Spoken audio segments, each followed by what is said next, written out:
بسم اللہ الرحمن الرحیم۔ لاکھوں درود و لاکھوں کروڑوں درود ہوں ذات محمد مصطفیٰ صلی اللہ علیہ وسلم ان کی آل پہ۔ کسی نے سرکار دو عالم سے پوچھا، سرکار بخیل کسے کہتے ہیں؟ بے ساختہ سرکار ختمی مرتبہ صلی اللہ علیہ وسلم نے ارشاد فرمایا کہ جب میرا نام کسی کے سامنے لیا جائے اور مجھ پہ درود نہ بھیجے، اس سے بڑا بخیل کوئی نہیں۔ جب بھی سرکار کا نام آئے تو ان کی ذات اقدس پہ درود و سلام اپنی زندگی میں شامل کر لیجیے گا، اور کوشش کیجیے گا اپنے آغاز، جو دن کا آغاز ہے، حمد خداوند کریم کے ساتھ اور درود محمد و آل محمد علیہ الصلوۃ والسلام اور انبیاء علیہ الصلوۃ والسلام کے سلام و درود سے ابتدا کیجیے گا۔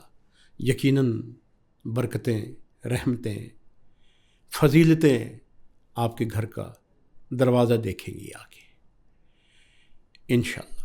جی ہم اپنے پروگرام کی طرف چلتے ہیں۔ جی آج ہمارے انیس صاحب ہیں، معدے کے السر میں مبتلا ہوں، کچھ بتا دیں، کلام الہی پڑھ کر شفا مل جائے۔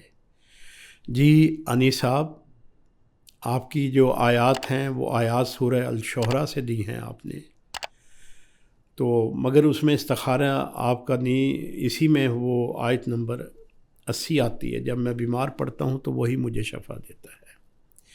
مگر آپ کی اس کے لیے جو شفا کی تاثیر آئی ہے، ایک تو پانی کثرت سے استعمال کرنے کا حکم آیا ہے، اور وہ جو پانی جتنی دفعہ پینا ہے آپ نے، یہ تو ایک دفعہ اس پہ دم کر کے سورہ رحمان کو رکھ لیں، 3 دفعہ آپ نے سورہ رحمان پڑھتی ہے، 3 دفعہ اس پانی پہ یہ ہو کہ ڈھکا ہوا ہو، پاک صاف ہو، محفوظ ہو جراثیم سے، تو وہ پانی آپ نے، یا پھر اگر ہمت کر سکتے ہیں تو پھر سورہ رحمان پڑھی، 2-3 گلاس پانی کے بنائے پی لیا آپ جی، اس میں آپ کے لیے الحمدللہ کلام الہی آپ نے پوچھا ہے کہ کلام الہی پڑھ کر مجھے شفا مل جائے، تو اس میں کلام الہی سے آپ کو شفا مل رہی ہے۔ جی آگے چلتے ہیں۔ جی تنویر صاحب ہے، جی باہر منتقل ہونا چاہتے ہیں فیملی کے ساتھ، آدھا کام ہو گیا اور اب کچھ رکاوٹ ہے۔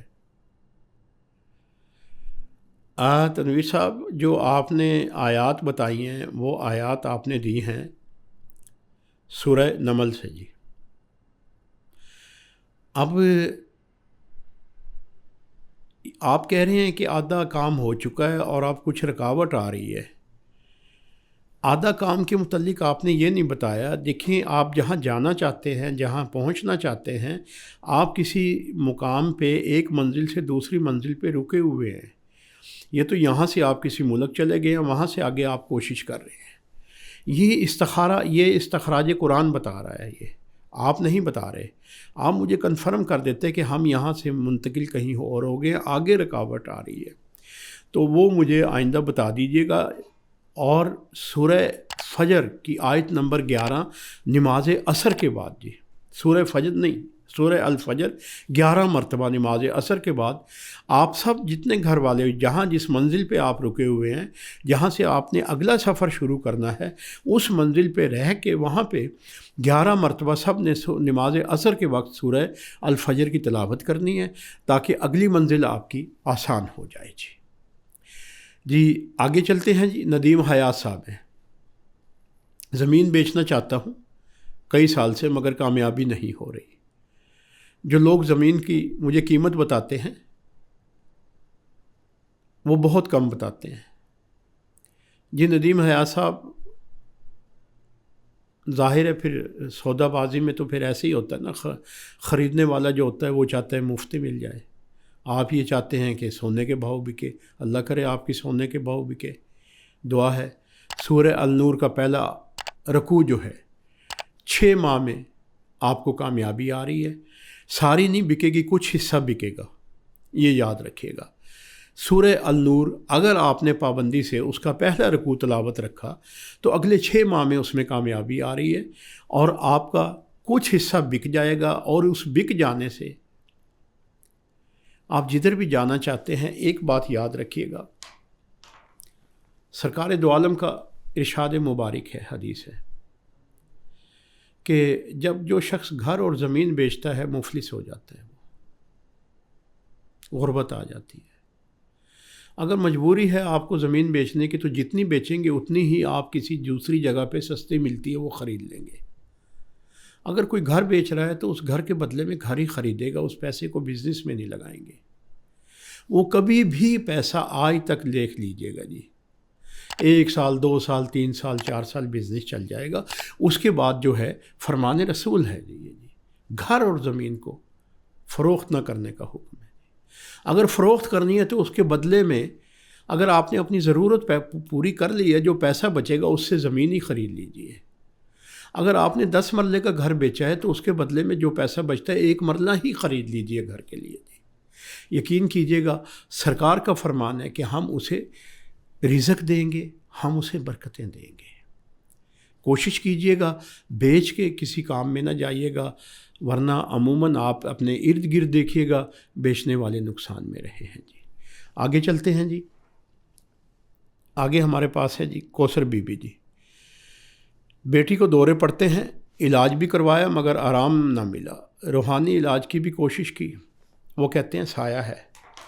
بی بی روحانی علاج میں تو سایہ الحم سے لے کے والناس کی سین تک نہیں ملے گا۔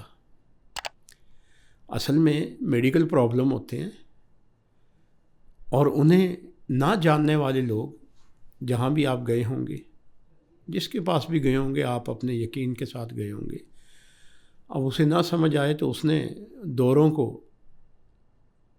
سایہ کہہ دیا ہے۔ نہیں، آپ کی بچی کو جب سے وہ بالغ ہوئی ہے اسے ایام کی تکلیف ہے، اور ایام کی تکلیف جو ہے وہ پھوڑے کی صورت میں آیا ہو رہی ہے جی، اور وہ پھوڑے کی صورت میں آیا ہونے کے بعد جو اس سے تبخیر یا جو ہوا کا جو اٹھنا ہے، جو بھی سسٹم ہے بلڈ کی، اس کے ناساز ذرات یا جو وہ دماغ کی طرف آتے ہیں، پٹھوں کی طرف آتے ہیں، وہ ٹھیک ہے جی، گردن کے، جس کی وجہ سے وہ دورہ ہسٹیریا بھی کہا جا سکتا ہے اسے جی۔ تو آپ کسی اچھے سے معالج سے علاج کرائیے گا، اور بالغذا خصوصی طور پہ علاج ہوگا۔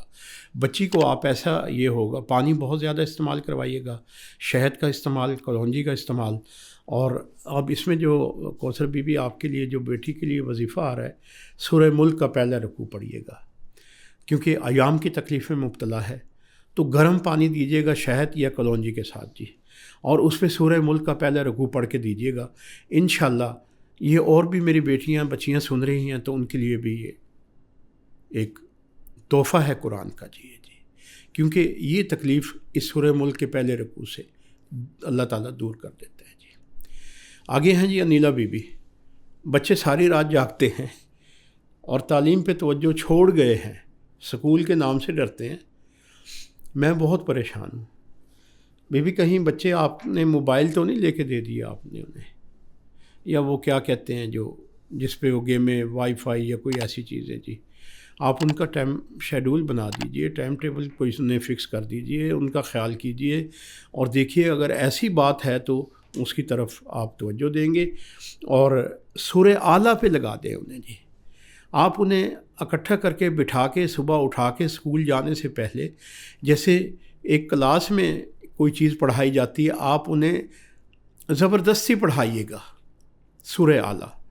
کچھ دن پڑھائیں گے، وہ بچوں کو یہ جو آپ کی تمام شکایات ہے یہ سب دور ہو جائیں گے، اور جو بچے ہیں وہ انشاءاللہ شوق سے ذوق سے سکول بھی جائیں گے اپنی تعلیم پہ۔ باقی اگر کوئی ایسی چیز ہے جو میں اندازاً کہہ رہا ہوں، استخارے سے نہیں کہہ رہا، میں اندازاً کہہ رہا ہوں کہ کہیں آپ کے بچے کہیں یہ اس میں تو نہیں مصروف ہیں کہ ہر وقت موبائل ہی دیکھتے رہتے ہیں، وہ ذرا دیکھ لیجئے گا۔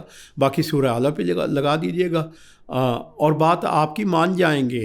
الحمدللہ یہ بات آ رہی ہے کہ بچے بات مان جائیں گے اگر صبح کو انہیں بٹھا کے ناشتہ کروا کے اسکول جانے سے پہلے آپ سورہ اعلیٰ کلاس کی صورت میں آپ پڑھیے، وہ آپ کے پیچھے پڑھتے آئیں گے جی۔ الحمدللہ اس کی برکات کو دیکھیے گا، اور آپ دعا دیں گے پھر مجھے جی۔ والسلام، دعا۔